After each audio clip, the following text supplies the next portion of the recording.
안녕하십니까. 행복한 아침 이재용입니다. 안녕하세요. 장예인입니다. 오늘은 2월 14일 화요일이고요. 요 며칠 날이 따뜻하다 했는데 역시 겨울은 겨울이군요. 네, 날이 이제 좀 추워진다고 하는데요. 오늘 날씨 어떤지 구체적으로 알아보도록 하겠습니다. 박소연 기상캐스터 안녕하세요. 네, 상암 DDMC 앞에 나와 있는 박소연입니다. 날이 다시 추워졌습니다. 현재 서울의 기온은 영하 2.3도로 어제 같은 시각보다 7도가량이나 뚝 떨어졌는데요. 예년 이맘때 추위지만 그동안 날이 워낙 온화했던 터라 더 춥게 느껴지고 있습니다. 옷차림 따뜻하게 해주셔야겠습니다. 네, 손에 핫팩을 쥔 박소연 기상캐스터 모습도 좀 오랜만에 보는 것 같은데요. 오늘 날씨 어떤지 이어서 전해주시죠.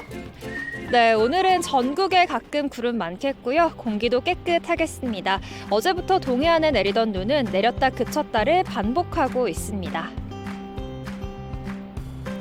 이 눈은 낮 동안 소강 상태를 보이다가 저녁에 다시 시작되겠습니다. 특히 강원 산지에는 대설주의보가 내려졌는데요. 내일까지 최고 10cm 이상, 그 밖에 동해안에도 최고 8cm의 많은 눈이 내리겠습니다.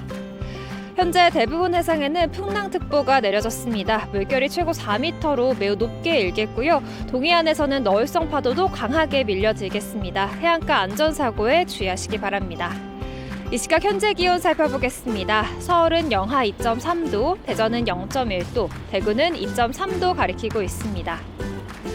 오늘 한낮 기온은 어제와 비슷하거나 더 낮겠는데요.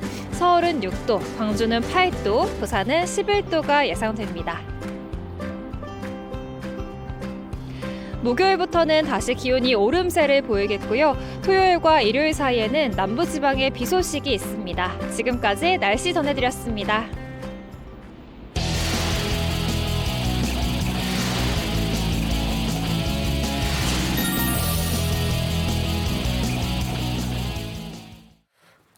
네, 화제 이슈를 발빠르게 전해드리는 모닝 브리핑 순서입니다. 이고은 변호사와 함께합니다. 어서 오세요. 안녕하세요. 네, 첫 번째 이슈부터 전해주시죠. 네, 첫 번째 이슈, 구호풍 횡령입니다.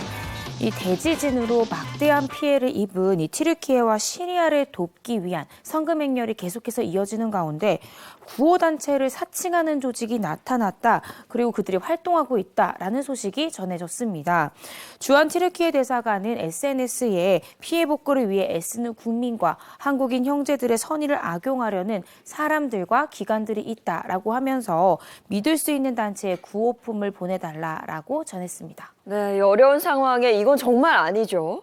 대사관에서 구체적으로 언급한 단체가 있을까요? 네, 그렇습니다. 대사관에서요, 글로벌 비즈니스 얼라이언스, 소위 이 GBA라고 이 알려진 단체는 SNS를 통해서 대사관과 함께 구호 물품 그리고 현금 모금 활동을 하고 있다. 이에 동참해달라라고 호소하는 글이 올라왔다라고 전했는데요. 그리고 이 단체는 GBA 터키 후원 계좌를 통해서 은행 계좌번호까지 공개를 했습니다. 이에 대해 대사관은 GBA라는 조직은 대사관과는 아무런 관련이 없으며 해당 조직 관리자는 테러 조직의 구성원으로 튀르키예에서 수배 중인 사람이다 이렇게 밝혔는데요. 그러면서 기부를 하고자 하는 국민과 이 한국인 형제들은 대사관 또 튀르키예 재난관리국 이슬람권의 인도적 구호단체인 이 튀르키예 적신월사 또 이 대한적십자사와 같은 신뢰할 수 있고 또 잘 알려진 조직을 통해서 전달해 주시길 부탁한다라고 당부했습니다. 여기에 이 주한 튀르키예 대사관 혹시 모를 위생 문제 때문에 이 중고 물품은 이 구호 물품으로 받고 있지 않다라며 정중히 거절 의사를 밝히기도 했습니다. 아니, 이 어려운 상황을 이용해서 또 이 짓거리를 하는 사람이 있단 말이에요. 그러니까요. 못된 사람입니다. 현금이든 구호품이든 보내실 때는 공신력이 분명한 곳을 통해서 보내주셔야 한다는 것 다시 한번 기억을 해야 되겠습니다. 다음 이슈 전해주시죠. 네, 다음 이슈 근로소득세 증가입니다. 직장인들이 납부하는 근로소득세가 5년 만에 70% 가까이 늘었습니다.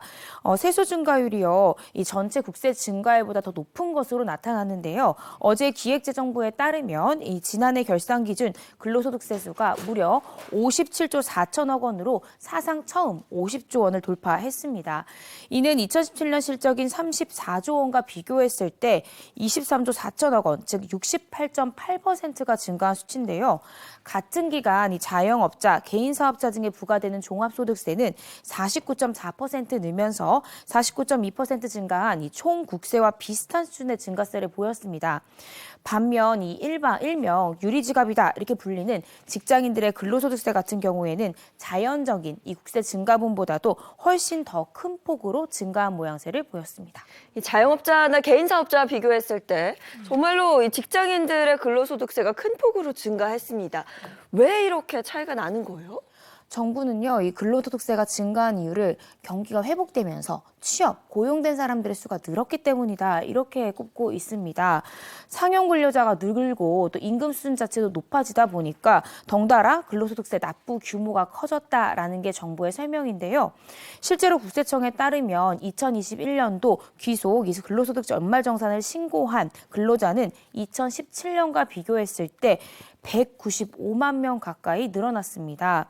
그런데 문제가 이 연말정산을 신고했던 이 근로자 가운데 35.3%인 704만 명은 과세 기준에 미달해서 이 근로소득세를 전혀 내지 않았습니다. 이건 이제 전체 근로자 수가 증가하더라도 실제 세금 부담은 소득이 일정 수준 이상인 중산층의 월급쟁이들이 지게 된다라는 의미로 이해할 수 있는데요.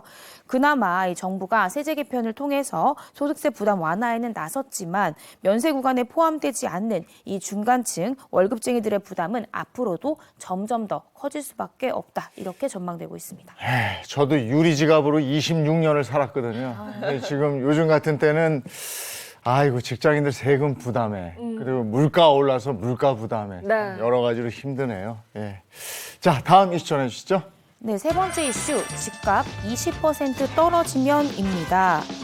집값이요, 이 매매가보다 20%가량 떨어질 경우에 갭투자로 매매 거래된 주택의 40%가 세입자에게 보증금을 돌려주기 어려울 것이다. 이런 연구 결과가 나왔습니다. 어제 국토원이 발표한 이 전세 갭투자 리스크 추정과 정책 대응 방안이라는 보고서에 따르면요. 이 전세 보증금 미반환 가능성이 있는 갭투자 주택은 작년 하반기부터 증가해서 내년 상반기에 정점을 찍을 것으로 예상이 되고 있습니다. 이것은 이 연구진이 주택 취득자금 조달 및 입주 계획서를 이용해서 이 매매 계약 하락 시에 보증금 미만한 가능성을 분석했던 이 보고서인데요. 계약갱신 청구권 제도가 없다라고 가정했을 때 주택 매매 가격의 20%가 하락할 경우에 갭투자 주택 중에 40%에서 보증금 미반환 위험이 나타났습니다. 임차인이 계약갱신 요구권으로 이 전세 계약 유지할 경우에 미반환 위험은 좀 감소를 했는데요. 계약갱신 요구권 100% 이용한다라고 하면 주택가격 하락으로 인한 보증금 미반환 위험이 2년 뒤로 이연되기 때문에요. 미반환 위험 주택 비율 1% 수준으로 줄어들게 됩니다. 그러면 집값만 떨어지지 않으면 보증금을 돌려받지 못할 위험은 없어지는 거 아닌가요? 안타깝게도 그렇지가 않습니다. 2021년 기준으로요. 집값이 하락하지 않은 경우에도 보증금을 돌려주지 못하는 가구가 무려 5천 가구가 존재하는 것으로 나타났는데요. 만약 집값이 15% 내려간다라고 하면 1만 가구, 27% 하락 시에는 1만 3천여 가구가 임대주택을 팔더라도 이 임차인에게 보증금을 내주기 어려운 것으로 분석이 되고 있습니다. 국토연은 이 임대인의 보증금 상환 능력을 확인할 수 있는 체제를 마련해서 이 상환 능력이 높은 임대인과 계약이 이루어질 수 있도록 제도 개선이 좀 필요하다 이렇게 당부하기도 했습니다. 네, 알겠습니다. 오늘 모닝 브리핑 여기까지 해야 되겠습니다. 이고은 변호사 고맙습니다. 고맙습니다.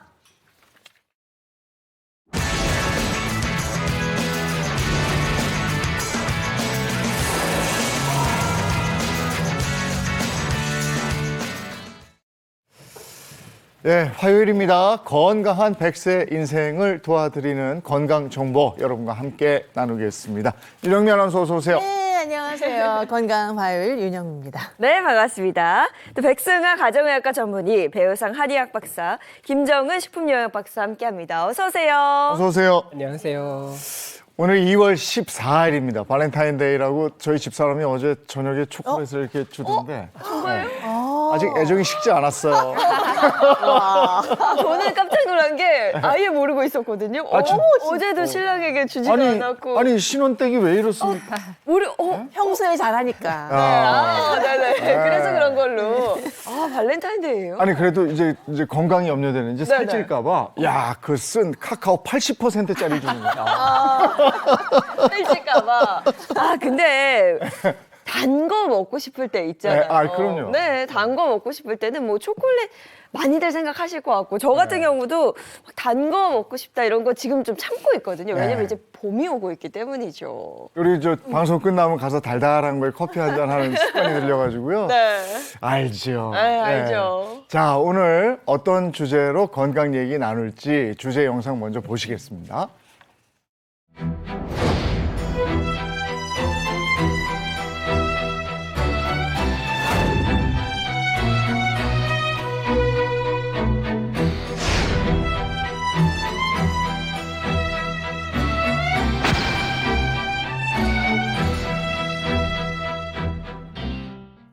네, 오늘의 주제는 봄맞이 대작전 뱃살을 줄여라 이겁니다. 네, 뱃살은 정말 전 국민의 고민이 아닐까 이런 생각이 듭니다. 겉보기에 날씬한 사람도 네. 뱃살 걱정이다 이런 말들을 참 많이 하는데 그런 생각 들어요. 뺄 데가 어디 있다고 또 이렇게 뱃살 얘기를 하나 그런 생각 하긴 합니다. 근데 이게 중년에 뱃살 붙는 건 뭐 어떻게 하겠습니까? 세월을 거스를 수는 없는 거 아니겠습니까?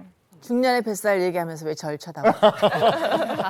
저도 20대 때는요, 이 앞배하고 뒷배가 이렇게 거의 달라붙어서 뱃살은 이해를 못했었거든요. 근데 정말 나이가 드니까 몇 끼만 그냥 맘 놓고 먹어도 훅 살이 찌고 아무리 적게 먹고 좀 움직여도 절대 안 빠지는 게 뱃살이더라고요. 진짜. 그러니까요. 그런데 오늘 함께할 분은 정말 세월의 역행 네. 맞습니다. 저도 뵙고 정말 깜짝 놀랐는데 두 아이의 엄마인데 20대라고 해도 믿을 것 심지어 같아요. 딸이 20대라는 게 믿기지가 않은데 네. 딸하고 같이 나가면은 뭐 모녀가 아니라 진짜 이렇게 언니 같을 것 같아요. 진짜 언니라고 할 수 있을 부러운 것 같아요. 그래서 얼른 모셔서 몸의 비법을 좀 들어봐야 될 것 같습니다. 동안 비법도 함께 들어보죠. 배우 장가현 씨 모셨습니다. 어서 오세요. 네. 어서 오세요. 안녕하세요. 반갑습니다. 장가연입니다. 아침부터 너무 몸둘 바를 모르겠네요. 장가영 씨 딸이 나온 거 아니에요? 얼마 전에 SNS에 따님이 참 예쁘시네요라고 해서 제가 베스트 댓글로 이제 고정을 해놓은 적이 있었습니다. 야. 아니 가까이서 보니까 피부도 너무 윤기가 나고요. 세상에 어쩌면 군살이라고는 하나도 없고 아이, 글쎄 너무 뭐. 날씬하고 예쁘시고 괜히 옆에 앉은 것 같아요. 아니 요즘 더 바빠졌죠? 이제 타방송국이긴 네. 한데 이제 이혼 부부를 다루는 프로그램에서 좀 많이들 공감해 주시고 네. 또 욕도 먹고 뭐 힘들고 이렇게 하면서 네, 그 방송이 끝난 이후로 이제 관심을 가져주시는 분들이 많아서 여기저기 이제 불려다니고 있습니다. 네. 근데 본업은 배우시잖아요. 네, 맞습니다. 네. 그 네. 사랑과 전쟁에서 악녀 연기도 기억이 나는데요. 맞아요. 사랑과 전쟁은 진짜 끝난 지 굉장히 오래됐는데 아직도 인상에 굉장히 남거든요. 네, 다시 좀 했으면 좋겠다는 생각이 드는데 근데 키 큰 거야 뭐 타고난 거지만 어떻게 이렇게 날씬하신지 원래 그런 건지 관리를 빡세게 하시는 건지 오늘 비결 좀 말씀해 주세요. 이게 사실은 어찌 보면 좀 재수없게 들릴 수 있죠. 네. 아이 낳고 키우고 일하고 뭐 이렇게 병행하면서 어쩔 수 없이 그냥 저는 관리를 따로 하지 않고 어쩔 수 없이 계속 말라 있었어요. 근데 살다 보니까 이게 뭐지 근력이 아니라 그냥 말라서 어쩔 수 없이 되는 체력이 그냥 뚝뚝뚝뚝뚝 떨어져 있더라고요. 네네. 네, 그래서 최근 들어서는 이제 먹는 것도 좀 조심하고 제가 워낙 먹는 걸 좋아하거든요. 그러니까 너무 많이 먹고 폭식하고 이러다 보니까 네. 훅 쪘다가 촬영 다가오면 또 훅 빠져 뺐다가 이렇게 하다 보니까 체력이 너무 안 좋아지는 것 같아서 요즘은 식이요법, 운동 같이 하면서 노력하고 있어요. 타고난 체질인 것도 있어요. 진짜요. 여기 교과서 중심으로 또박또박이에요. 좀 전에 사진 봤는데 아니 세상에 저게 사람 인형 같기도 하고. 인형, 네네. SNS 보니까 뭐 2kg 남았다 아자아자 이렇게 하셨거든요. 뭐가 남아요 남기는? 아니 쪄야 될 것 같은데. 아니 2kg가 사실 제가 이제 한참 활동할 때 네. 그러니까 뭐 드라마 여러 개씩 찍고 있을 때 보통 52kg, 53kg 요 정도 유지하면서 촬영을 했었는데 네. 딱 다이어트를 시작할 그 무렵이 59kg 이렇게 나갈 때였어요. 그러니까 이제 여자들이 가장 그 뭐지 안절부절 할 때가 그 앞자리 바뀌는 그 단위잖아요. 네네. 그래서 그쵸. 아 이거 진짜 안 되겠다. 왜냐하면 근력이 없으니까 더 이상은 굶어서 이제 촬영 직전에 2-3kg 빼는 게 안 되더라고요. 그렇죠. 그래서 그때부터 이제 운동을 시작하고 그때부터 했더니 차근차근 빠졌는데 아직 마지막 그 2kg가 안 돼가지고 아, 마의 고지. 저도 진짜 안 해본 다이어트가 거의 없거든요. 한 20가지 정도는 해본 것 같아요. 완전히 굶는 거부터 해서 뭐 한 가지 먹는 거에서부터 별거 이게 다 해봤는데 안 해본 다이어트가 없지만 우리 보통 이야기하죠. 성공한 다이어트 없다. 네. 안 해본 다이어트도 없지만 성공한 다이어트 없다. 아, 이거 확 공감되는데 네. 다이어트 성공 비법 오늘 좀 알려주세요. 아, 글쎄요. 저는 아직 완벽한 성공이라고 생각하지는 않거든요. 그래도 시작을 하면서 어느 정도 자리를 잡고 눈바디가 좀 보인다. 눈바디요? 눈바디, 눈으로 내 몸을 봤을 때 변화가 거울 봤을 보인다. 눈바디가 이제 좀 변화가 생긴다라는 시점이 있었는데 필라테스를 시작하고 나서였고요. 그리고 차를 운전하면서 진짜 안 걸었었는데 요즘 네. 하루에 적어도 5,000보 채우기. 이게 좋아. 만보 걷기까지는 맞아요. 좀 힘들더라도 5,000보라도 채우자 이렇게 결심하고 나서부터는 몸무게가 조금씩 줄고 몸무게보다도 눈바디가 좋아지는 게 느껴져요. 5,000보 괜찮다. 전 늘 2만 보를 목표로 하니까 안 되더라고요. 아예 시도도 안 하는데 옆에서 살짝 보니까 지금 이렇게 이 배꼽티라고 그러나요? 예. 네. 어쩜 크롭티, 세상에 네. 요만큼의 불안함도 없는 것 같아요. 너무 날씬하시네요, 진짜. 감사합니다. 이 사진 찍을 때는 네. 배에 배에 힘 힘 좀 지금 녹화 중인데 네. 이거 저런 옷은 아무나 입겠습니까? 아니 그래도 아무리 살을 빼도 그 나이살이라는 게 있어요. 저도 이제 40대 후반이기 때문에 40대 후반이라고요? 네, 40대 후반이기 때문에 어쩔 수 없이 눈바디로는 뭐 40대 30대 초반이에요. 아이고 아닙니다. 팔뚝 뒤에 남은 살, 그다음에 여기 허리 뒤에 남은 살 이런 것들 그게 인간적이죠. 그것도 없으면 어떡해. 없애고 싶단 말이에요. 제가 욕심인가요?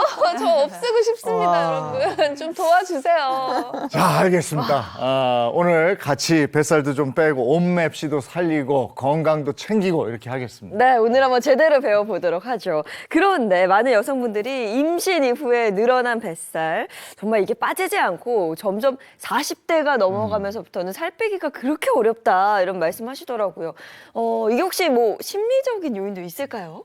네, 물론 심리적인 요인도 있지만 우리가 이제 호르몬의 영향을 이야기하지 않을 수가 없는데요. 우리 여성에는 이 몸의 큰 변화가 시기가 3번 있습니다. 바로 월경, 임신, 그리고 이제 폐경입니다. 자, 우리 여성 호르몬이 에스트로겐은요, 엉덩이와 대퇴부의 지방을 이제 축적시키는데요. 우리가 폐경이 되면서 이제 에스트로겐이 감소하게 되면 이 복부와 옆구리에 지방이 주로 축적되게 됩니다. 그리고 이제 실제로 통계를 보시게 되면은요, 60대 이후 여성들에게 이제 복부 비만 유병률이 나이를 들면서도 증가하는 것을 볼 수가 있고요. 또 한 연구에 따르게 되면은요, 우리나라 중년 여성 10명 중 3명은요, 복부 비만을 가지고 있다라고 알려져 있습니다. 그리고 하루에 이제 5시간 이상 앉아서 생활하는 경우는 위험성이 1.5배가량 높아지고요. 또 주말에 수면 시간이 7시간 미만인 여성의 경우에도요, 위험률이 1.4배가 높아진다고 합니다. 그만큼 뱃살 관리가 중요하다라는 것을 알 수가 있겠습니다. 어우, 저 선생님 말씀 들으면서 완전 공감한 게 사실 제가 폐경이 굉장히 일찍 왔거든요. 43세 완경이 오면서 호르몬제를 복용하게 되고 그러면서 굉장히 좀 힘들었었어요. 그러니까 저는 그 완경이 일찍 한꺼번에 푹 꺾이다 보니까 그 완경에 대한 그 여러 가지 부작용 증상들이 굉장히 많았었거든요. 네. 뭐 디스크도 있고 두통도 있고 피부도 안 좋고 그리고 우울감도 있고 수면 부족도 있고 땀도 많이 흘리고 그게 갱년기 증상이잖아요. 예, 마지막에 살. 이게 마지막에 살이었어요. 그래서 살이 막 그때 59kg까지 쪘다라는 네, 게 네. 진짜 완경 때문에 온 증상이었어요. 저하고 너무 비슷하다. 조금 예. 차이는 저는 딱 50 정도에 왔거든요. 근데 이게 완경이 된다는 게 뭐 말로는 이제 뭐 완전한 어떤 뭐 여성으로서의 의무를 다했다 이런 뜻이지만 약간 충격적인 면도 있어요. 이제 내가 뭐 여성이 아닌가 보다 뭐 이런 뭐 스트레스 같은 것도 있는데 저도 가장 큰 스트레스가 정말 갱년기인지 몰랐는데 살이 막 이렇게 붓는 것 같더라고요. 한 6kg 정도가 몇 달 사이에 확 찌는 거예요. 정말. 맞아. 이게 부은 거니까 빠지겠지 싶었는데 정말 2, 3년을 아무리 다이어트 해도 안 빠지더라고요. 이게 정말 갱년기, 완경기 여성한테 굉장한 스트레스인 것 같아요. 그래서. 네. 그럼 뱃살이나 이런 군살 이런 것들이 나이살 뭐 이런 것들이 그냥 보기에만 안 좋은 게 아니고 여러 가지 질환을 일으키는 요인이 되기도 한다면서요? 네, 맞습니다. 특히 이제 뱃살이 늘어나신 분들은 내장 지방이 많이 쌓였을 가능성이 높거든요. 이 내장 지방은 혈관을 공격하는 염증을 만들게 됩니다. 그래서 이 혈액 속에 염증이 스며들게 되면요, 뇌 심혈관 질환의 원인이 될 수 있는 고혈압, 당뇨병, 고지혈증을 유발할 수 있기 때문이죠. 특히 여성분들 같은 경우에는 호르몬 자체가 유지를 잘하고 있다라고 하면 혈관 건강을 좀 잘 지켜서 혈관 자체에 문제가 크게 없겠지만 중년 여성분들 같은 경우는 갱년기를 지나면서 이 여성 호르몬이 떨어지게 되거든요. 그렇게 되면 혈관에 문제가 생길 가능성이 많아지게 됩니다. 특히 실험을 통해서도 한번 발표를 봤는데요. 실제로 복부 비만이 있는 성인들을 대상으로 추적 관찰을 한 결과 복부 비만이 없는 분들에 비해서 질환 유병률 자체가 발병 가능성이지 당뇨병 같은 경우는 5.3배, 또 고혈압 같은 경우는 2.6배, 심근경색 같은 경우는 1.8배, 뇌졸중 같은 경우에는 1.7배나 더 높은 것으로 나타났습니다. 선생님 그러면 어떻게 하면 좋을까요? 이게 그냥 호르몬이 문제면 호르몬 주사를 맞으면 되는 거 아니에요? 아, 근데 이제 호르몬 주사라는 게 이제 어떤 암을 유발할 수도 있고 이제 부작용이 있을 수 있기 때문에 이런 호르몬 주사를 계속 맞으시는 것보다는 우리가 이제 호르몬 변화에 맞춰서 식단과 운동을 통해서 이제 건강을 유지하시는 것이 더 좋을 것 같습니다. 네, 그래서 제가요, 이제 뱃살을 생기게 하는 최악의 음식 5가지를 좀 알려드리려고 하는데 한번 여러분도 같이 추측을 좀 해보실 수 있을까요? 아니 네. 죽이나마나 뭐 뱃살 나오게 하는 거 맛있는 음식 다 안 됩니다 하실 거잖아요. 기름기 있는 거, 네. 튀김. 그래도 혹시 뭐 또 반전이 있나? 반전이 있을 수도 있으니까 한번 보도록 하겠습니다. 뱃살 유발하는 최악의 음식 5위부터 한번 볼 텐데요. 5위는 요거트. 아, 이거는 너무 말도 안 돼. 저 요거트는 저 다이어트 음식이라고 맨날 먹고 근데 있는데요. 저거 건강에 왜 달달한 좋은 거 그거 거잖아. 달달한 요거트 얘기하는 그죠? 이게 떠먹는 요구르트. 위에 뭐 넣는 게 혹시 문제인가요? 뭐. 네, 그렇죠. 요거트 하면은 뭐 건강식, 다이어트식으로 많이들 즐겨 찾으시는데요. 또 의외로 또 반전인 점이 있습니다. 우리가 이제 가당이 되어 있거나 또는 안에 과일이 들어있는 떠먹는 요거트 있잖아요. 이제 그걸 드시게 되면은 아무래도 열량도 높고 또 추가된 당만큼 우리가 그만큼 이제 첨가제와 그리고 당분도 함께 섭취를 하시게 되는 거거든요. 그래서 만약에 건강을 위해서 챙겨 드신다라고 하면은 당이 들어가 있지 않은 뭐 예를 들어 집에서 제조한 요구르트라든지 또 성분을 보시고 당이 첨가되지 않은 요구르트를 선택해서 드시는 것이 좋겠습니다. 근데 무첨가 요구르트는 좀 심심하거든요. 맛이 좀 떨어지죠. 네. 맞아요. 네, 그래서 가정에서 드실 경우에는요, 만약에 과일이 들어있는 요거트를 선택하는 대신에 과일을 생과일을 썰어서 넣으신다거나 또는 이제 견과류 등을 조금 넣어가지고 천천히 떠서 드시게 되면은 도움이 되리라고 생각을 합니다. 네, 알겠습니다. 이어서 뱃살을 유발하는 최악의 음식 4위 한번 보도록 하겠습니다. 4위는 보시면 감자칩. 아유 맛있지. 이거는 짭짤.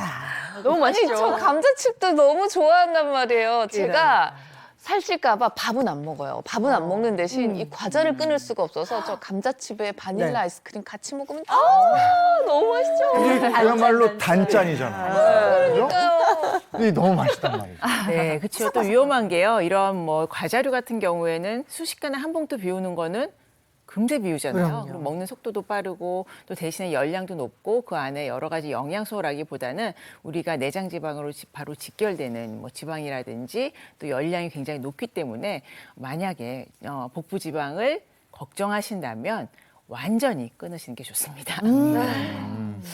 자, 그럼 3위는 뭐예요? 3위. 3위는 뭘까요? 네. 힌트 혹시 없어요, 선생님? 네, 힌트를 드리자면 맛있는 거죠, 뭐. 그렇죠. 우리가 좋아하는 거. 네, 씹어먹는 게 아니라 마시는 겁니다. 마시는 거. 마시는 그럼 저는 알 것 같아요. 콜라 뭐 이런 거 아니에요? 탄산음료. 아니, 오렌지 주스. 주스류일 수도 있겠고. 한번 보겠습니다. 자, 3위 정답은 탄산음료 맞네요. 네, 탄산음료 같은 경우는 우리가 이제 목 넘김도 시원하기 때문에 그리고 마시는 음료이기 때문에 그렇게 크게 신경을 쓰지 않는데요. 우리가 다량의 설탕을 이 탄산음료가 포함을 하고 있기 때문에 위험할 수가 있습니다. 네. 자, 이어서 2위 보도록 하겠습니다. 2위는 아이고, 제가 제일 좋아하는 저거 거 너무 나왔네요. 맛있지. 감자튀김. 네. 요거 2개 같이 먹어야죠. 같이. 이렇게. 그것도 네. 케찹에 찍어야지. 그렇죠. 감자는 죄가 없는데. 네, 그렇죠. 감자도 이제 조리법에 따라서 달라질 수가 있는데 특히 이제 감자튀김 같은 경우에는 그대로 드시지 않잖아요. 감자를 한번 튀겨서 여기에 소금도 뿌리고 또 당이 많이 함유되어 있는 케첩이라든지 소스를 찍어 드시기 때문에 우리가 여기에 이제 뱃살을 만드는 그야말로 뭐 더할 나위 없는 그런 음식이라고 할 수 있겠습니다. 네. 나올 건 다 나온 것 같은데, 그렇죠? 1위가 있잖아요, 또. 1위는 또 뭘까요? 1위. 가장 기름기 많은 음식이럴 테니까 저는 제가 제일 좋아하는 대창. 곱창, 뭐 막창 이런. 그중에 대창. 네. 너무 맛있죠. 이것도 힌트 없어요, 선생님? 네, 지금 두 가지가 나왔는데 이 두 가지와 세트로 먹는 음식이에요. 네, 지금 감자튀김이랑 콜라랑 아니, 그럼 바로지. 햄버거. 햄버거. 햄버거 맞죠? 한번 보겠습니다. 야, 햄버거 맞네요. 네, 보통 이제 햄버거 빵의 경우에는요, 흰 밀가루로 만들어져 있는 이제 당이 함유가 되어 있는 그런 빵을 같이 섭취하기 때문에 우리가 이제 몸의 흡수도 빠르고 단순 당이 많이 포함이 되어 있습니다. 그리고 여기에 뭐 케첩이라든지 또 마요네즈 같은 당이 많이 함유되어 있는 소스까지 곁들여지기 때문에 그야말로 그리고 여기 그대로 드시지 않잖아요. 아까 세트 말씀드렸는데 이렇게 다 같이 드시게 되면은 그야말로 복부 비만을 촉진시키는 그러한 음식이 될 수 있다라고 보시게 되겠습니다. 정말 1, 2, 3위가 세트예요. 근데 이게 한 끼 때우기 정말 좋거든. 맞아요. 그래서 많이들 먹게 되거든요. 맞습니다. 이 뱃살에 문제가 생길 수 있는 그런 음식일 뿐만 아니라 이 혈관 건강에도 세트로 문제를 유발시킬 수 있게 되는데요. 이 햄버거 같은 경우는 포화지방 함량이 상당히 많잖아요. 이런 음식을 먹게 되면 중성지방이라든지 나쁜 콜레스테롤도 우리 몸속에 많이 늘어나게 됩니다. 특히 지방이 많이 늘어나게 되면 혈관 자체에 콜레스테롤이 많이 낄 수 있어요. 그러면 혈관 자체가 끈적끈적해지고 혈액순환에 문제가 생기면서 혈관 자체가 나빠지게 되죠. 또 좁아지고 폐색할 수 있습니다. 이게 뇌에 생기게 되면 뇌경색, 심장에 문제가 생기면 심근경색이 유발할 수 있는 것이죠. 네, 근데 우리가 다 몰라서 못하는 건 아니에요. 뱃살이 이런 뭐 심내혈관 질환의 주범이 다 알고는 있는데 살을 빼기가 일단 너무 어렵고 그리고 이 뭐 식욕 조절하기도 정말 힘들어요. 그러니까 뱃살하면은 정말 스트레스, 이 정신적으로도 굉장한 이게 부담이 되는데, 그러니까 한마디로 맛있는 거 다 먹지 말아라. 운동해라. 그 얘기잖아요. 정답은 참아라. 알고 있어요. 안 돼서 그렇죠. 네, 우리가 이제 살 빼려고 하면 정말 이것저것 신경 쓸 게 정말 많잖아요. 식사량도 줄여야 되고 이렇게 식사량 줄이다 보면 또 예민해지고 뭐 사는 낙도 없는 것 같고 다들 많이 힘드실 텐데요. 자, 그런데 이제 뱃살과 같은 이 나이살을 빼려면 신경을 좀 덜 써야 할 게 있다고 합니다. 자, 그래서 오늘 뱃살 제로를 위해서 신경을 꺼야 할 제가 2가지를 좀 소개해 드리려고 하는데요. 갑자기 귀가 또 쫑긋해집니다. 그 2가지 뭘까요? 네, 뱃살 제로를 위해서 신경을 쓰지 말아야 할 첫 번째는 바로 칼로리입니다. 칼로리? 이거 신경 쓰는 거 아닌가? 아니 근데 저 다이어트 할 때 칼로리 정말 신경 많이 쓰거든요. 뭐 과자 하나 살 때도 사실 맞아. 칼로리 뒤에 표 보고 사고 맞아요. 이러는데 장가연 씨는 혹시 칼로리 신경 안 쓰세요?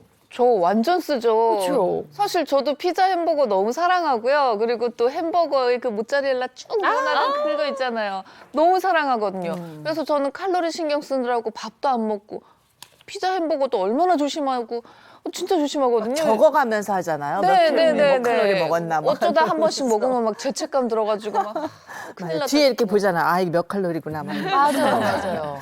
근데 그거를 신경 쓰지 말라고 그러니까 네. 완전이네요. 우리가 이제 보통 먹는 제품에 이제 칼로리가 표기되어 있잖아요. 근데 이제 미국 FDA에 따르면 이제 제품의 합성물 영양소 함량이 이 라벨에 명시된 것보다 20% 이상이 높다면 이제 법령을 준수하지 못한 것으로 이제 간주한다고 되어 있습니다. 자, 이것을 이제 바꿔서 말하면 우리가 이제 이 칼로리 표기 시에 20% 이내의 오차 범위는 허용한다 이런 뜻으로 좀 해석할 수가 있거든요. 그래서 우리가 섭취한 그리고 또 이제 우리가 섭취한 칼로리의 흡수율이 100%가 안 되고 그 미만이기 때문에 제품에 표기된 이제 칼로리가 다 온전히 흡수되는 것은 아니라고 볼 수 있겠습니다. 결국 이 수치상의 칼로리를 계산한 것과 우리가 실제로 우리 내 몸에 섭취된 그런 흡수된 칼로리와는 차이가 있다고 볼 수 있는 것이죠. 하지만 이게 뭐 오차 범위가 있고 각자 이제 흡수율의 차이가 있다 하더라도 신경을 안 쓰는 것보다 쓰는 게 더 좋지 않을까요, 선생님? 네, 그렇죠. 이제 칼로리를 신경을 안 써도 된다 이런 의미는 아니고요. 너무 얽매이지 말라 이런 뜻으로 제가 좀 설명을 드렸으면 좋겠습니다. 자, 실제로 이제 비슷한 열량의 식품을 예로 들어서 제가 좀 설명을 드려볼게요. 자, 아몬드와 쌀밥을 좀 비교를 해볼 텐데요. 자, 화면을 보시면 자, 아몬드 100g과 쌀밥 2공기를 각각 섭취했을 때의 열량이 각각 다 500kcal로 비슷한 열량이 되죠. 네. 오히려 아몬드가 조금 더 열량이 높은 편인데요. 자, 그러면 제가 여기서 돌발 퀴즈 하나 드려보겠습니다. 자, 이 경우에 같은 양의 아몬드가 쌀밥보다 더 살이 찌게 될까요? 칼로리로만 보면 아몬드가 살이 찔 것 같은데 지금 칼로리 신경 쓰지 말라고 그러시니까 이게 답이 아닐 것도 같고 이러네. 네. 그러게요. 그래도 어쨌든 칼로리가 높으면 그만큼 또 많이 먹었다는 거니까 살이 찌지 않을까요? 이게 맞나요? 네, 지금 뭐 질문 의도를 보면은 좀 많이 헷갈리실 텐데 이런 경우 이제 두 식품의 역할이 전혀 다르게 됩니다. 아몬드 같은 경우에는 이제 아몬드 속에 함유되어 있는 지방이 우리가 섭취했을 때 그대로 우리 몸속에 지방이 되는 게 아니거든요. 이 아몬드를 섭취하게 되면 아몬드 안의 지방은 우리의 이제 몸 안에서 그것이 천천히 우리 몸에서 에너지로 소비가 되게 됩니다. 그러다 보면은 이제 포만감이 좀 지속이 되고요. 그래서 그 다음에 먹을 식사까지의 그런 포만감을 좀 유지를 할 수 있기 때문에 식사량을 줄일 수가 있는 거죠. 그리고 이제 에너지 그 소비를 촉진시켜주고 포만감을 오래 지속을 할 수 있기 때문에 어떻게 보면은 이제 다이어트에는 좀 더 도움이 된다고 볼 수가 있고요. 또 이 안에 들어있는 지방산은 우리 안에 혈관 속에 있는 지방을 덜어내는 이제 혈관을 깨끗하게 해주는 역할을 하기 때문에 또 백미와 비교를 하면은 전혀 그 역할이 다르다라고 볼 수가 있겠습니다. 칼로리가 높아도 칼로리가 낮아도 우리 몸에서 어떤 역할을 하느냐에 따라서 그 칼로리가 살을 찌게 하는지 아니면 네. 소모를 하게 하는지 이게 다르군요. 네, 이게 스트레스 받으면 그리고 빠지던 살도 안 빠집니다. 칼로리 숫자 하나하나에 연연하기보다는 영양소를 생각하면서 먹는 습관을 들이는 게 중요할 것 같습니다. 자, 그럼 이어서 신경을 안 써야 살이 빠지는 두 번째 뭔지도 한번 볼까요? 네, 뱃살 제로를 위해서 신경을 쓰지 말아야 할 두 번째는 바로 몸무게입니다. 아, 이거 아닌 것 같은데. 신경을 써야 되는 거 아니에요, 몸무게? 맨날 재봐야 되는 거 아니에요? 전 매일매일 체중계 올라가고 몸무게 막 이렇게 달력에 적기도 하고. 아니 몸무게 신경 안 쓰고 뭘 신경을 그래. 써야 되는 거야? 칼로리 신경 안 쓰고 몸무게 신경 안 쓰고. 매일매일이란요. 저는 아침, 점심, 저녁. 시간대로 해요? 네, 왜냐면 아침 공복에 그 대소변이 모두 다 네. 나간 아침 공복에 그 가벼운 몸무게를 볼 때 얼마나 또 희열을 느껴요. 네, 그리고 저녁에 자기 전에 죄책감을 또 한번 줘야 되거든요. 저녁 먹고 나서의 몸무게. 매번 재는데요, 저는? 그렇게 해야 되는구나. 네네네. 다르시네요. 네. 참 제 입장에서 봤을 때 참 안쓰럽게 산다. 너무 신경을 써야 되는 그러니까요.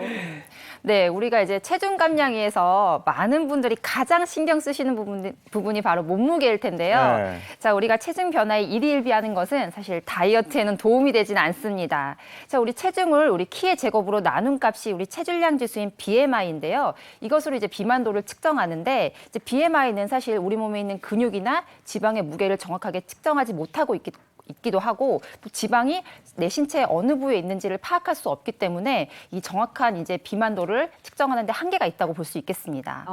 그러니까요. 단순히 체중 변화에만 신경을 쓰면 이게 근육이 빠진 건지 아니면 지방이 빠진 건지 모를 수 있단 말이죠. 네, 네. 그럼 칼로리에도 신경 쓰지 말고 그러면은 또 체중도 신경 쓰지 말고 그럼 뭐에 신경 쓸까요? 그렇죠. 이 중년 뱃살의 다이어트는 체중보다는요, 뱃살, 즉 허리 둘레에 신경을 많이 쓰실 필요가 좀 있습니다. 허리 둘레가 좀 많다라고 하는 건 복부 주위에 지방이 과도하게 있다라고 하는 것인데요. 그럴 경우에는요, 조기 사망 위험도 높아진다라고 하는 연구 결과도 있습니다. 3에서요, 24년 동안 250만 명을 대상으로 추적 관찰을 했다라고 합니다. 그랬더니 허리둘레가 10cm 증가하게 되면요, 사망률이 11% 높아진다라고 보고가 있습니다. 그래서 체중 감량보다는요, 허리 둘레를 목표로 생각을 하셔가지고 줄이시는 것이 무엇보다 중요하겠습니다. 아, 정말 이해가 좀 가는 게 저도 젊었을 때보다 뭐 그렇게 많이 찐 건 아니거든요. 조금 이렇게 늘었는데 바지 사이즈는 하나 몇 단계 좀 는 것 같아요. 이쪽 부위가 예. 네. 원피스 이런 거 허리 들어간 거 잘 못 입거든요. 네, 우리가 이제 몸무게가 큰 변화가 없는데도 이렇게 바지 사이즈가 늘어났다는 것은 이 나이가 들면서 체형에 변화가 생겼다는 것을 뜻합니다. 자, 이티처럼 이제 아랫배가 나온 뱃살부터 제가 좀 설명을 드릴게요. 자, 이제 피하 지방이 쌓이기 시작하는 단계에서 나오는 이제 뱃살이고요. 바르지 못한 자세가 이제 원인이 됩니다. 자, 그리고 이제 두 번째는 수박처럼 둥근 뱃살이 되겠는데요. 자, 수박처럼 둥근 뱃살은 이제 윗배만 볼록 나온 뱃살을 말하고 이것은 이제 중년 남성분들이 이제 주로 나타나는 그런 뱃살 형태라고 보시면 되겠습니다. 네.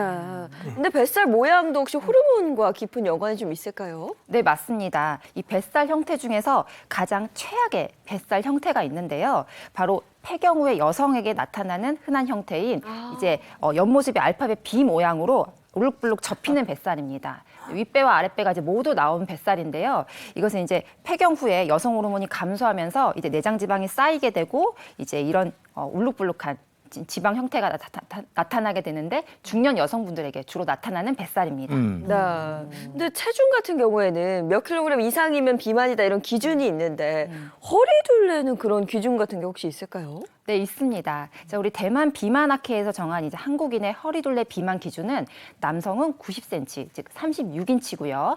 여성은 85cm, 즉 34인치 이상일 때 이 허리둘레가 비만이라고 이제 측정을 합니다. 자, 그렇다면 이제 우리가 허리둘레를 어떻게 측정해야 정확한지 좀 궁금하실 텐데요. 제가 지금 허리둘레를 재는 법을 따로 있다고 해서 좀 알려드릴까 하는데 자, 윤영미 씨랑 장현 씨 앞으로 나오셔서 제가 한번 같이 좀 도와주시면 좋겠습니다. 네. 허리 둘레가 지금 부분이 별 차이 없죠? 아, 잘했죠. 와, 아니 이렇게 서 있으니까 더 굉장히 열등감을 자아냅니다. 네, 그러세요. 자, 우리가 이제 WHO의 기준에 따르면요. 허리 둘레를 정확하게 재려면 우리가 이제 배꼽 윗부분을 이제 측정을 해야 되는데요. 자, 먼저 우리 이제 윤영미 씨부터 좀 이제 측정을 할 텐데요. 먼저 우리가 이제 배꼽을 이제 옷을 입으셔서 이제 배꼽이 표시가 잘 안 돼 있기 때문에 여기에요. 배꼽 부위를 제가 좀 스티커로 이렇게 표시를 해보겠습니다. 제가 오늘 좀 두꺼운 거 입었다는 거 좀 꼭 전달해 주세요. 네네네. 그렇게 하시고 이제 양발을 이제 어깨 너비로 한 30cm 벌리셔서 이제 체중이 골고루 이제 분산이 돼서 이제 균형 있게 자세를 좀 잡아주시면 좋을 것 같고요. 네. 자, 이 상태에서 이제 우리 골반의 가장 위쪽과 이제 갈비뼈의 가장 아래쪽에 중간이 되는 부위에서 이제 허리를 측정하시는 거거든요. 그래서 제가 한번 허리를 사이즈를 측정해 보도록 하겠습니다. 아, 좀 쪼여주세요. 아, 이제 이거 측정하실 때 주의하는 게 이제 피부에 너무 누르면서 하시면은 안 되고요. 이제 피부를 조금 이제 밀착하는 정도로만 이렇게 하셔서 측정을 해주시는 게 이제 정확한 측정이 되겠습니다. 이거 숨을 한번 크게 들이마셔야 돼요. 추워서요. 속옷도 입고 나왔어요.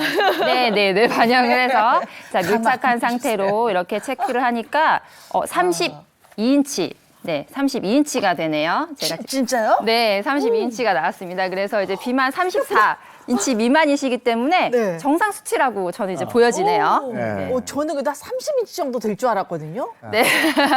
오늘 큰일 났네, 옷을 이거. 두껍게 입으셨으니까. 예. 네. 비상입니다, 이거 진짜. 네. 선생님 저도 궁금해요. 저 허리 인치 안 재본 지 진짜 너무 오래됐거든요. 네. 한번 몸무게로만 늘 생각을 했지 허리를 네. 재봐야 된다고는 뱀의 허리인데요. 와, 진짜 한 줄. 한가위 씨도 제가 한번 허리둘레 측정해 드릴게요. 똑같이 이제 골반의 가장 위쪽과 갈비뼈의 가장 아래쪽 부위의 중간 부위를 이제 측정을 하도록 하겠습니다. 자신 있으니까 저런 옷 입는 거야. 그러니까. 배꼽이 여기 밑에 맨살이에요, 있는 게 맨살. 배꼽이 이제 보이시기 때문에 선생님 그 마이크 줄 안으로 해야 하죠. 네.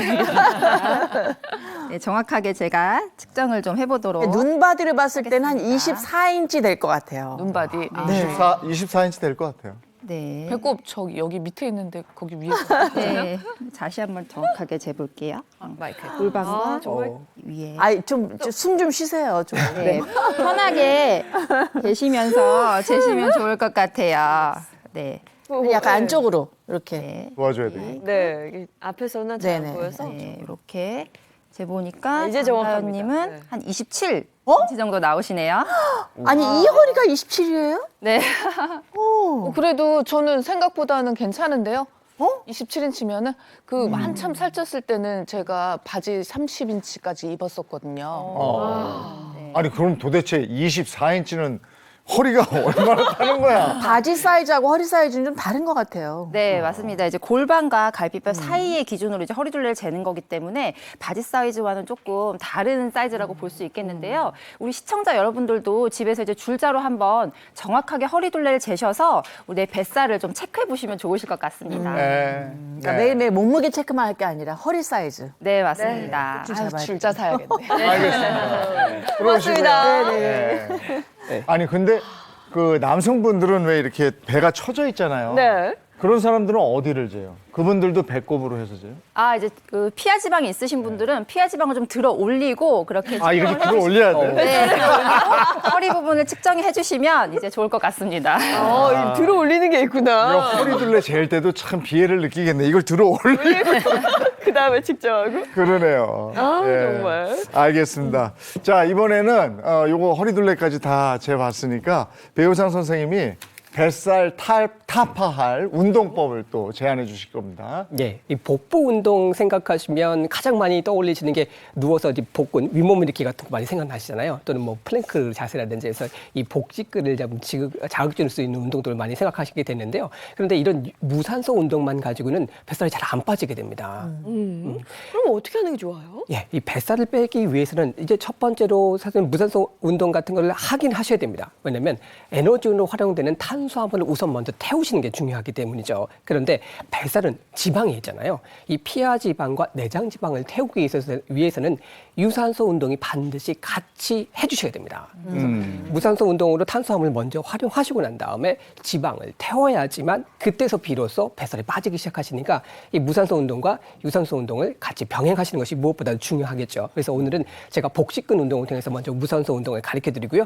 이후에 자전거 타기라든지 수영 이런 걸 통해서요. 유산소 운동을 같이 하시면 큰 도움을 받으실 수 있겠습니다. 복직근이요? 네. 복근은 들어봤는데 복직근 먼저 배워보고 싶은데 32인치 제가 한번 27인치하고 좀 한번 배워볼까요 우리? 같이 나와서 한번 해보실까요? 네. 2인치 줄여보도록 하겠습니다 앞으로. 네, 앞으로 오실게요. 네.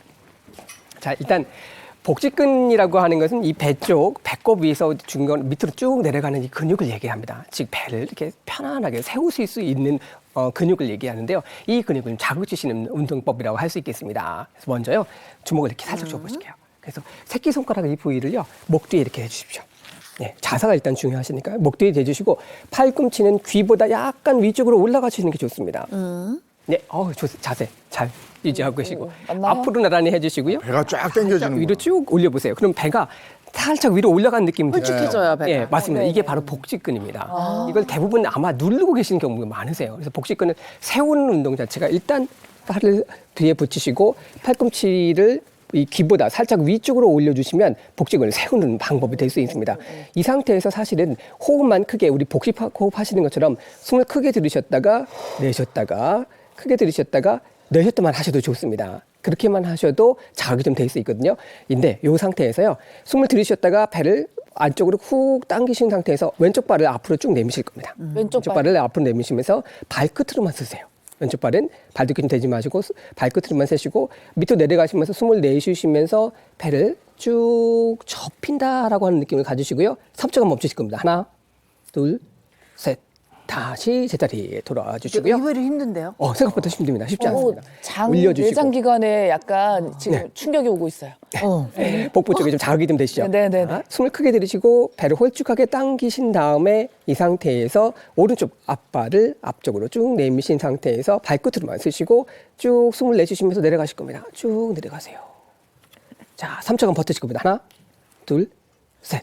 네, 제자리 다시 균형 돌아오실 잡는 데 도움이 되는데요? 네, 균형도 좀 잡고 배에 힘이 이 들어가고요. 허리에 문제가 생기신 분들 많습니다. 뱃살이 나오신 분들은 허리 아프신 분들 많이 있거든요. 이걸 왼쪽에 3세트, 오른쪽에 3번 정도 하셔가지고 반복을 해주시면 좋으실 것 같고요. 이렇게 이제 자극을 주시고 난 다음에 유산소 운동 해야 된다고 말씀드렸잖아요. 그래서 왼쪽 손을 목 뒤에다 대시고 난 다음에 왼쪽 팔꿈치와 오른쪽 무릎이 한 동시에 만날 수 있도록 당겨 붙여주실 겁니다. 이거 에어로빅 할 때 많이 많이 하시죠. 네, 이렇게 뭐 하면 이런 거 옆으로 하잖아요. 많이 하고. 네, 맞습니다. 맞아. 이렇게 하면서 몸 자체에 칼로리 좀 태우실 필요가 좀 있기 때문에 한번 해보실게요. 왼쪽 무릎에서부터 시작. 하나, 둘, 셋, 넷, 다섯. 팔꿈치하고 무릎이 닿으시는데 굽혀지지 마시고 이 허리를 똑바로 세운 상태에서 최대한 무릎이 올라와서 이 팔꿈치 위에 팔꿈치를 가지 말고요? 네, 가시는 게 아닙니다. 이 상태에서 요렇게만 당겨주시고 최대한 옆구리를 들어서 다리가 올라가실 수 있게끔. 자, 자세 보일게요. 이렇게. 그렇죠. 잘하고 계세요. 양쪽 다 해주는 네, 거죠? 반대쪽도 해주시게 되는 거예요. 왼쪽 5번, 오른쪽 5번 해서 한 세트 해가지고 3세트씩 한번 반복을 해보십시오. 아침에 신나는 음악 틀어놓고 좀 이렇게 하면 되겠어요. 맞습니다. 이렇게 하시게 되면 유산소 운동을 통해서 조금 지방을 태우실 수 있는 방법이 되겠습니다. 무산소 운동과 유산소 운동을 병행해서 해주시면 좋겠습니다. 네. 네, 잘 봤습니다. 잘 배웠습니다. 뱃살 타파 운동 해봤는데 이거 집에서 간단하게 할 수 있는 거니까 아까 이렇게 하니까 이게 배가 쭉 위로 올라오는 느낌이 들거든요. 맞아요. TV 보시면서도 한번 해볼 수 있으니까 같이 해보시면 좋을 것 같고요.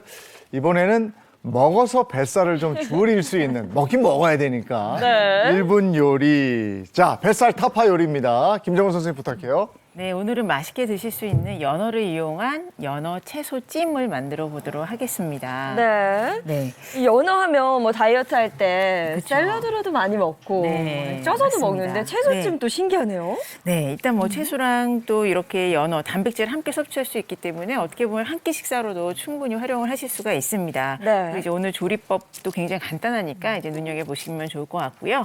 오늘은 이제 연어와 그리고 양배추, 브로콜리, 토마토 그리고 이제 레몬까지 넣어서 같이 이제 쪄보도록 할 텐데요. 네. 연어 같은 경우에는 뭐 방어라든지 고등어에 비해서는 아무래도 열량은 조금 높겠지만 그런 등푸른 생선보다는 열량은 좀 낮습니다. 그렇지만 뭐 대구라든지 뭐 가자미 이런 것들보다는 이제 흰살 생선 있죠. 대표적인 흰살 생선보다는 열량이 조금 높을 수가 있어요. 근데 조리법에 따라서 충분히 또 열량도 잡을 수 있고 또 영양도 챙길 수 있기 때문에 오늘 하는 방법 따라 해보시면 좋을 것 같습니다. 일단 연어는 이렇게 드시기 좋은 크기로 이렇게 토막으로 팔잖아요. 네. 한 토막 준비를 해주시고요. 양배추는 채를 썰었습니다. 그래서 이제 순서대로 놔주시기만 하면 되는데 일단 양배추를 이제 밑에 좀 깔아주고요. 네. 뭐 샐러드 드실 때 이렇게 채 썰어가지고 또 보관을 많이 해놓으시잖아요. 그래서 한 줌 넣어주시고 여기에 그대로 이 양배추 위에 올려주는 거예요. 연어를 그냥 통으로? 네, 통으로 올려주세요. 그리고 조금 조리 시간을 단축하시고 싶다면 조금 저며가지고 올려주시면 조리 시간을 훨씬 단축을 할 수가 있죠. 네. 그리고 이제 브로콜리 한 입 크기로 썰은 브로콜리 넣어주시고요. 진짜 건강식단 그 자체네요. 그러니까요. 그런데 이렇게 간단하게 했는데 의외로 또 맛은 굉장히 좋거든요. 또 보기에도 굉장히 이쁘죠. 네, 예뻐요. 네. 그리고 여기에 지금 연어에는 소금, 후추 간을 한 상태고요. 여기에 레몬이랑 올리브오일을 준비를 해주시는데 일단 올리브오일 살짝 이렇게 뿌려주시고 색깔도 예뻐요. 그리고 마지막으로 레몬까지 올려서 이대로 오므려서 쪄주는 겁니다. 네. 무슨 레스토랑 온 것 같지 않아요? 지금 뭐 도마도 쓰질 않고 네. 조리 기구도 뭐 설거지 거리도 많이 안 나오죠. 이렇게 좀 오므려 주시고 네. 이렇게 대충 이렇게 오므리셔가지고 이따 어차피 뚜껑을 덮을 거라서 이렇게 해서 프라이팬 안에 아, 그렇게 찌는 거예요? 그렇게 하면 되나 봐. 넣어주세요. 저 구멍 숭숭 난 거 왜 있잖아요. 그 찜기. 거기다 그냥 찌는 줄 알았어요. 아, 네네. 사실 찜비 꺼내기도 번거롭잖아요. 맞아. 네. 프라이팬을 꺼내셔가지고 너무 센 불에 하면 또 눌어붙을 수 있으니까 달궈지면은 조금 불 세기를 줄여주세요. 그래서 한 15분 정도. 또 생선 크기에 따라서는 조금 작게 저민다면은 조금 더 빠르게 익힐 수 있으니까요. 이제 시간 조절을 하셔가지고 이렇게 이제 쪄내시면 됩니다. 네, 이렇게 하면 완성인 거죠. 네, 맞습니다. 와, 이거 정말 보기만 해도 건강해지는 것 같은데 영양 성분은 어떨까요? 또 우리 다이어트 하신 분들 보면 지중해식 음식 많이 생각하시잖아요. 각가지 채소에다가 여기 단백질 들어가는 생선 같은 걸 많이 곁들이시게 되는데 정말 건강식도 좋으실 것 같고요. 제가 질문 하나 드릴게요. 이 연어가요.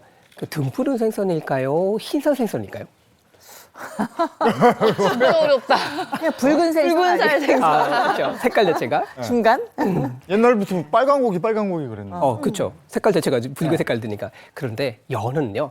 흰살 생선에 속합니다. 아, 그래요. 반면에 반전이 있는 것이 이 연어 자체가 흰살 생선에 속하긴 하지만 등푸른 생선이 갖고 있는 EPA라든지 또 DHA라든지 이런 성분들이 그걸 상당히 많이 함유해 있다고 합니다. DHA 많이 들어보셨을 거예요. 이 불포화 지방산이라고 알려져 있는데요. 뇌세포막의 존재에서 뇌의 기억이라든지 정보에 상당히 많이 밀접하게 관련을 주고 되고요.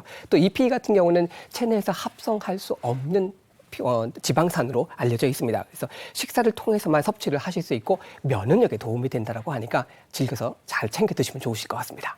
아니, 지금 봐도 간단하게 만들긴 했지만 손님이 와서 손님 대접하는 상에 내놔도 손색이 없을 것 같아요. 맞아요. 맛을 한번 좀 볼까요? 네. 근데 김정은 선생님 그 특징이 간단하게 만들면서도 이게 맛과 영양이 다 있는 거예요. 그러니까 몸에 좋고 맛도 있고 네. 예쁘고. 양배추랑 같이 먹으면 맛있을 것 같아요. 예쁘게 익었어요 또. 맛있는데? 전 연어 구워만 먹어봤는데 이렇게 먹으니까 또 너무 담백하네요. 그러니까요. 아, 진짜 맛있는데요? 전혀 맛있다. 비린 맛도 안 나고. 그 쪄냈는데 이렇게 맛있어요? 브로콜리, 양배추도 이렇게 맛있어요, 세상에? 아니 이거 집에서 에어프라이기에 그냥 돌려도 될 것 같아요. 네, 그렇죠. 와, 이거 주말에 저녁 때 그냥 화이트 와인하고 와인하고 먹으면 또 잘 어울리긴 하겠네요. 와, 되게 간단한데 되게 멋진 뭔가 요리를 하나 완성시킨 그런 느낌이에요. 야, 이거 제가 다음 멘트를 해야 되는데 입에 한번 따랐어요. 연어가 퍽퍽하지가 않아요. 올리브오일이라서 그런지. 네. 지금 이제 만나보실 분은요, 다이어트에 성공을 해서 아주 그 자신감도 생기고 또 건강도 챙긴 분이에요. 만나보겠습니다. 최근 서구화된 식습관으로 인해 우리나라 비만 인구가 급상승하고 있습니다. 하지만 만병의 근원이라 불리는 비만은 성인병을 비롯해 여러 합병증을 일으키기 마련인데요. 그래서 성공적인 다이어트로 건강을 되찾은 한 주부를 만나봤습니다. 네, 안녕하세요. 꾸준한 관리로 비만의 위협에서 벗어난 59세 김정숙 주부. 이른 아침 TV 시청으로 하루를 시작하려나 본데요. 그런데 이때 편히 앉지 않고 몸을 움직이기 시작한 정숙 씨. 운동이라도 하려는 건가요? 가쁜 숨까지 몰아쉬며 열심인데요. 집에서도요, 아이고, 그냥 뭐 누워있으면 그냥 뭐 먹는 것만 생각이 나고 또 살찔까봐 걱정도 되고 해서 몸을 좀 자꾸 움직여주는 거예요. 집에서도 편히 앉아 쉬는 법이 없다는 정숙 씨. 이렇게까지 하는 이유가 있습니까? 50대에 한 조금 후반이 되니까요, 뭐 갱년기가 오기 시작하더니 막 그냥 생각지도 못하게 살이 막 찌기 시작하더라고요. 그러더니 막 걷잡을 수 없이 쪄서 한 70kg까지 갔거든요. 한 10kg 내지 15kg 정도 더 찐 것 같아요. 평생 60kg을 넘어본 적이 없었다는 정숙 씨. 하지만 갱년기를 기점으로 몸이 급격히 망가지기 시작했다는데요. 하지만 비단 외모의 문제만은 아니었습니다. 더 큰 위협이 찾아오고 있었다는데요. 이거는요, 저기 2021년 3월 달에 진단서 끄는 건데요. 당화 혈색소가 6.6이고 이렇게 해서 뭐 고혈압도 나오고 고지혈증도 나오고 해가지고 제가 약을 3가지를 다 먹기 시작했었어요. 당뇨 저것 때문에, 갱년기 때문에요. 고혈압과 고지혈증, 당뇨까지 그야말로 참담한 결과였는데요. 이 무너진 건강을 되찾기 위해 죽기 살기로 다이어트에 돌입했답니다.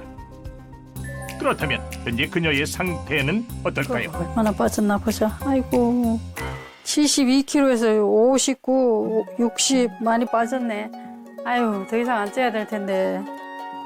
키 160cm의 몸무게 약 57kg. 보기 좋은 평균 체형을 유지하고 있습니다.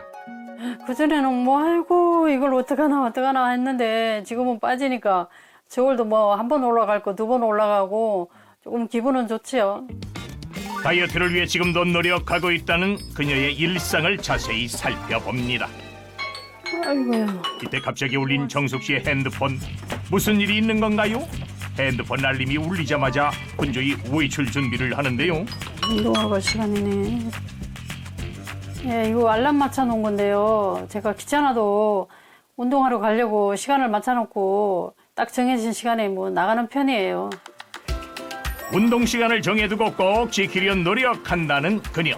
시간을 정해두니 게을러지기 쉬운 일상도 부지런하게 바뀌었다는데요.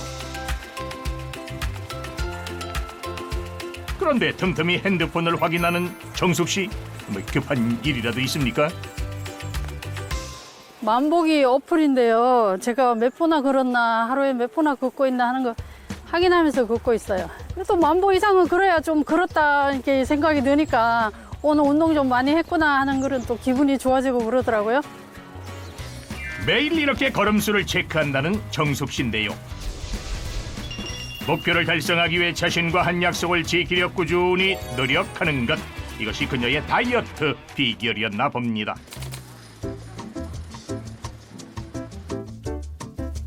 혈당을 재는 일도 참 중요한 일과인데요.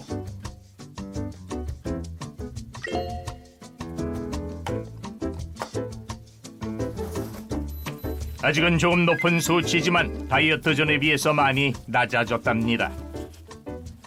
옛날에 145, 150 막 이렇게 나왔어요. 예, 이 정도로 많이 떨어졌는데요. 예전에 비하면. 근데 의사 선생님도 칭찬을 하셨어요. 살도 빼고 이제 운동도 열심히 하고 하니까 많이 좋아지셨다고. 그런데도 이제 그 안심하지 말고 계속 운동하고 관리 잘 해야 된다고 이렇게 말씀하셨어요. 전 단계 정도라고요. 혈당 관리와 다이어트는 식단이 최우선이 돼야겠죠? 그렇다면 그녀의 식단은 어떤 모습일까요? 근데 옛날에는 그냥 육식으로 거의 뭐 이제 식구들이 다 고기를 좋아해요. 그래서 고기를 많이 먹었거든요. 삼겹살 먹고 막 기름진 거 막 먹고 이랬어요. 근데 지금은 이제 될 수 있으면 야채 또 그런 것도 뭐 볶고 막 양념하고 이런 거 아니고요. 데쳐서 생으로 먹고 아니면 뭐 당근, 오이 이런 것도 그냥 생 야채로 그냥 먹고 샐러드 위주로 또 밥도 잡곡밥 먹고 그래요. 이뿐만이 아닙니다. 달걀을 비롯한 단백질 식품도 꼭 챙겨 먹는다는데요. 이때 소금과 후추를 최소한으로 사용해 저염식으로 조리하는 것이 필수랍니다. 혈관 건강에 도움을 주는 등푸른 생선도 그녀의 단골 반찬 중 하나라고 하네요. 잡곡밥 반 공기와 생선, 신선한 채소들로 건강한 한상이 차려졌는데요. 단백질과 식이섬유의 양을 늘린 것이 특징이랍니다. 아니 근데 식사법이 좀 특이하구만요. 네, 저는요, 뭐, 습관이라기보다는 뭐 순서를 지키거든요. 먼저 야채 샐러드를 먹고, 그 다음에 단백질 먹고요. 그 다음에 이제 탄수화물 먹고 이래요. 그래야만 이제 포만감이 먼저 오니까 탄수화물을 좀 적게 먹게 되더라고요. 그래서 될 수 있으면 그러니까 순서를 지켜서 밥 먹게 되더라고요. 포만감을 위해 채소부터 먹기 시작한 식습관은 다이어트 시작부터 지금까지 꾸준히 지키고 있답니다. 그리고 그녀가 식사 후 꼭 챙기는 것도 있다는데요. 뭘 시방 드시는 거요? 이게 시서스인데요. 이게 다이어트하고 혈당 관리에 도움이 된다고 해서 제가 식후에 항상 챙겨 먹고 있어요. 그녀 역시 체지방 감소와 당뇨 예방에 도움을 준다는 시서스를 매일 챙긴다는데요. 여러분을 위한 다이어트 꿀 정보 잠시 후 스튜디오에서 공개할게요. 다이어트에 성공하고 활기를 되찾으셨는데 그 뒤에 먹는 게 시서스였어요. 네. 네, 지금 제 앞에 화분이 하나 보이시죠? 네. 얼핏 보면 좀 선인장처럼 보이기도 하는데요. 바로 이 정체가 시서스입니다. 네, 시서스는요, 허브 계열의 담쟁이 덩쿨인데요. 생명력이 강하고 또 습해서 건조한 기후에서도 잘 자라는 특징을 가지고 있습니다. 하늘에서 내려온 신비의 식물이라고도 잘 알려져 있는데요. 예로부터 다양한 자료에 이용을 해왔다고 합니다. 다양한 치료에 이용을 해왔다고 하는데요. 시서스를 치료에 이용한 그런 인도의 의학서인 5,000년 전에 만들어진 의학서인 아유르베다에도 기록이 되어 있을 정도니까요. 예, 시서스 한번 확인해 보시기 바랍니다. 아마 뭐 다이어트에 관심 있으신 분들은 이제 많이들 아시지 않을까 싶기도 들어봤어요. 합니다. 네. 뭐 우리나라뿐만 아니라 헐리우드 스타들이 시서스로 살이 뺐다 이런 기사 참 많이 봤었거든요. 근데 이게 정말로 살 빼는데 효과가 있는 거예요? 네, 이 시서스가요, 왜 그러냐면요, 식욕을 억제해주는 작용을 하기 때문인데요. 시서스를 그렇기 때문에 우리가 천연 식욕 억제제라고도 이야기를 합니다. 실제로 2018년 우리나라 식약처에서는요, 시서스를 체지방 감소에 도움을 줄 수 있는 건강기능식품 원료로 지정을 했고요. 또 2010년 또 유럽 식품안전청에서 안전성을 인정받아서 영국 식품표준청과 또 캐나다 연방보건부에서 체중 조절 식물로 등록이 되어 있습니다. 다이어트 할 때 제일 힘든 게 식욕인데 다이어트 할 때 그러잖아요. 저녁을 아예 일찍 조금만 먹든지 아예 굶어놓고 야식 시켜 먹어요. 그러면 더 찌는 거잖아요.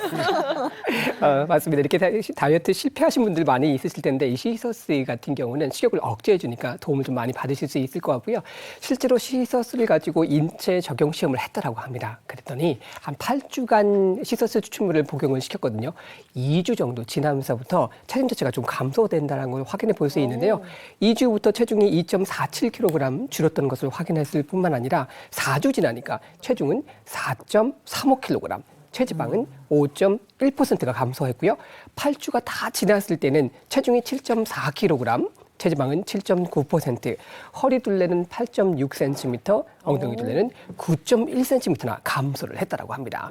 이를 통해서요, 시서스 섭취가 체중뿐만 아니라 우리 몸의 체형에도 영향을 줄 수 있다는 것을 확인할 수 있었습니다. 네, 저는 다른 것보다 허리둘레가 8.6cm가 줄었다는 게 이게 놀랍습니다. 이게 살 빠졌다는 걸 가장 실감할 수 있는 게 사실 허리둘레거든요. 네, 그렇죠. 그래서 제가 이제 시서스 섭취를 한 후에 허리둘레가 어느 정도 또 변화를 했는지를 실제로 바지 사이즈로 보여드리면서 한번 알려드리도록 하겠는데요. 자, 여기 제가 지금 시서스를 드시기 전에 바지 사이즈입니다. 29인치고요. 그리고 2주간 섭취한 후에 바지 사이즈 26인치로 줄어들어 있는 상태입니다. 여기 보시게 되면은요, 지금 줄어든 정도가 약 3.3인치 정도 줄었습니다. 허리둘레로는 이제 8.6cm. 이 정도가 줄어든 거죠. 진짜 다이어트에 확연히, 도움 된다는 거잖아요. 네, 체형을 확인을 할 수 있을 정도로 이제 줄어들었다라고 보시면 되겠습니다. 네. 아까 이게 또 허브 계열이라고 하셨거든요. 요 앞에 있는데 차로 준비되어 있는 한번 맛을 한번 볼까요? 네. 그냥 마시기에도 무난해요. 네. 구수한 맛이에요. 쌉싸래하다고. 먹기 좋은데요? 저는 진짜 쓸 줄 알았거든요. 근데 진짜 그냥 저는 보리차 같은 느낌이에요. 네. 되게 구수하네요. 네. 야, 아까 그 사례자분은 알약으로 드시는 것 같은데 어쨌든 이렇게 차같이 해서 드셔도 된다는 거고요. 근데 네. 어떤 원리로 이게 식욕 억제를 할 수 있는지 그것도 또 궁금해요. 네, 이제 시서스가 식욕 억제에 도움을 준다라고 하는데 이제 다이어트에 도움을 줄 수 있는 거는 이제 비만과 관련된 호르몬인 렙틴과 아디포넥틴에 작용을 하기 때문입니다. 그래서 이 균형을 유지하는 그런 역할을 하는데요. 식욕 조절 호르몬인 렙틴 같은 경우에는요, 부족해지면 배가 고프지 않아도 식욕이 나기 때문에 음식을 더 찾게 된다고 합니다. 그래서 뇌에서 배가 고프다는 신호를 저절로 주게 되는데 이런 식욕 조절을 렙틴이 하게 된다라는 거죠. 그리고 이제 지방을 태워서 분해하는 역할을 하는 것이 아디포넥틴이거든요. 그래서 이 지방을 태워서 분해를 하는 이 아디포넥틴 같은 경우에도요. 이 호르몬을 이제 생성하는 그것을 촉진시켜주는 것이 이제 시서스의 역할이기 때문에 마찬가지로 시서스를 8주간 섭취하게 되면 잘 빠지지 않던 살이 이러한 호르몬이 균형을 이루면서 잘 빠지게끔 도와주는 역할을 하게 됩니다. 그래서 지방을 분해하는 호르몬이 아디포넥틴 수치가 증가 변화폭이 보통 이제 이 시서스를 섭취한 군과 그렇지 않은 군을 이제 비교를 해 보면은요. 약 17배 가량이 더 높게 나타났다고 합니다. 그렇기 때문에 아디포넥틴은 체지에 축적된 지방을 연소시켜서 에너지원으로 활용하게 되어서 이것을 돕기 때문에 비만 예방에 도움을 줄 수 있다라고 할 수가 있겠습니다. 또한 시서스 섭취 후에 식욕 억제 호르몬인 렙틴 수치를 살펴보았더니요. 포만감이 시서스 섭취 후에는 30%가 증가를 했지만 렙틴이 증가를 했고요. 렙틴 같은 경우에는 28.9%가 내려갔고요. 또 렙틴 저항성 같은 경우에는 7.92mg per 데시리터 적게 나타난 것으로 확인을 할 수가 있었습니다. 렙틴 식욕 억제 호르몬입니다. 근데 방금 말씀 주신 렙틴 저항성이 줄었다. 요거는 조금 어렵거든요. 뭘 저항하는 이게 무슨 말이에요? 자, 렙틴이 식욕 억제 호르몬이라고 말씀드렸잖아요. 네. 음식을 먹게 되면 너무 많이 먹었으니까 이제 그만 먹으세요 하고 렙틴 호르몬이 작용을 하게 됩니다. 그런데 이게 너무 많이 분비가 되는 경우가 있어요. 맛있는 음식을 먹으면 우리 참을 수가 없잖아요. 그런 음식을 먹었을 때 식욕 억제 호르몬이 아무리 분비를 해도 자꾸 먹게 된단 말입니다. 이것이 바로 렙틴 저항성입니다. 호르몬 분비가 되고는 있지만 내생이 생겨서 호르몬이 제대로 역할을 하지 못하게 되는 것이죠. 그래서 렙틴 자체가 잘 분비하고 있는데 내 안에서는 허기지고 또 식욕 자체를 자꾸 욕구하는 부분이 생길 수 있거든요. 그래서 이 렙틴 저항성을 줄이게 되면 렙틴 호르몬의 역할도 제대로 하게 되고 시서스가 들어가서 포만감을 느껴주면서 다이어트에 성공하실 수 있게 되는 겁니다. 그렇군요. 자, 그럼 지금부터 시서스의 성분에 대해서 한번 알아보도록 하겠습니다. 과연 어떤 성분들이 다이어트에 도움을 주는지 선생님 좀 알려주세요. 네, 시서스가 이제 다이어트에 도움을 줄 수 있는 데에는요, 대표적인 이제 두 가지 성분을 둘 수가 있는데요. 우선 첫 번째로는 퀘르세틴입니다. 퀘르세틴이 우리 몸에서요, 지방을 흡수하는 것을 방해해서 지방이 축적되지 않도록 도와주는 역할을 하고요. 또 배출하는 것을 도와주는 역할을 하게 됩니다. 우리가 이제 그램당 기준으로 살펴보게 되면은요, 양파 속에 들어있는 퀘르세틴 같은 경우에는 함유량이 약 0.03mg이 들어있고요. 블루베리에는 0.077mg, 또 사과에는 0.04mg이 들어있는데요. 시서스 추출물에는 무려 12.2mg으로 양파 속 퀘르세틴의 함유량보다 약 60배 정도 많은 퀘르세틴이 함유되어 있다고 합니다. 네, 그리고 시서스의 또 다른 주요 성분이 이소람네틴이라고 하는 성분입니다. 이 성분은요, 아몬드나 레드와인에도 많이 함유되어 있다고 하는데요. 이 시서스에는 레드와인보다 1,850배나 더 많은 양이 함유되어 있다고 합니다. 이 이소람네틴 같은 경우는 항산화 물질도 상당히 유명합니다. 그래서 몸속에 있는 염증이라든지 또 활성산소를 제거하는 데 도움이 될 뿐만 아니라요, 우리 음식물을 먹게 되면 소화효소를 만들잖아요. 이 소화효소를 분비를 좀 줄이게 돼서 탄수화물이 흡수되지 못하고 바로 배출할 수 있게끔 하는 데 도움을 준다고 합니다.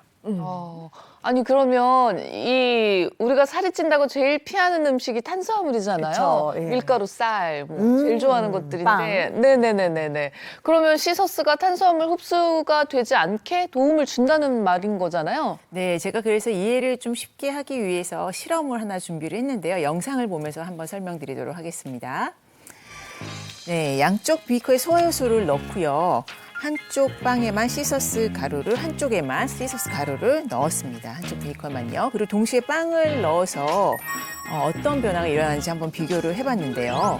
24시간이 지난 후에 소화효소만 넣은 빵은 거의 분해가 된 것을 볼 수가 있고요. 그리고 시서스 가루를 넣은 쪽을 한번 살펴보도록 하겠습니다.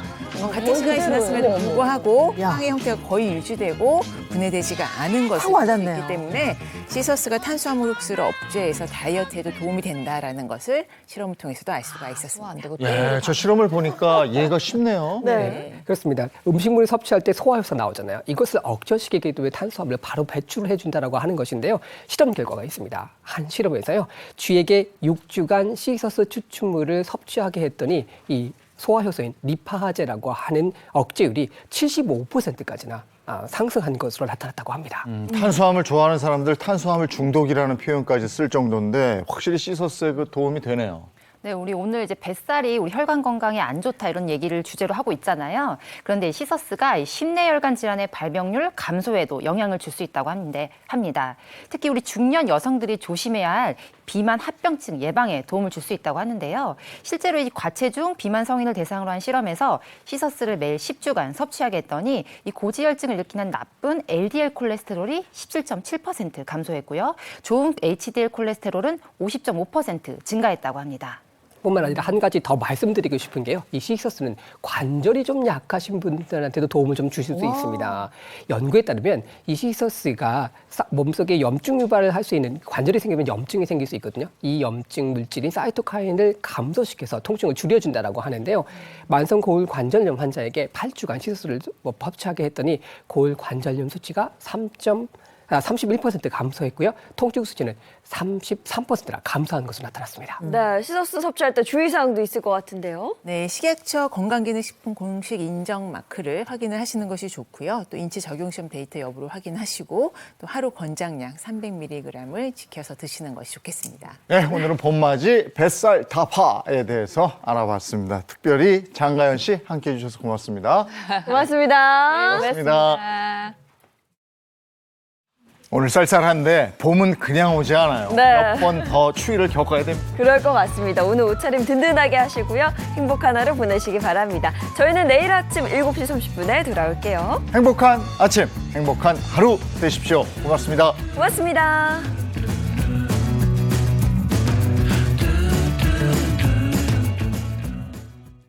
채널 A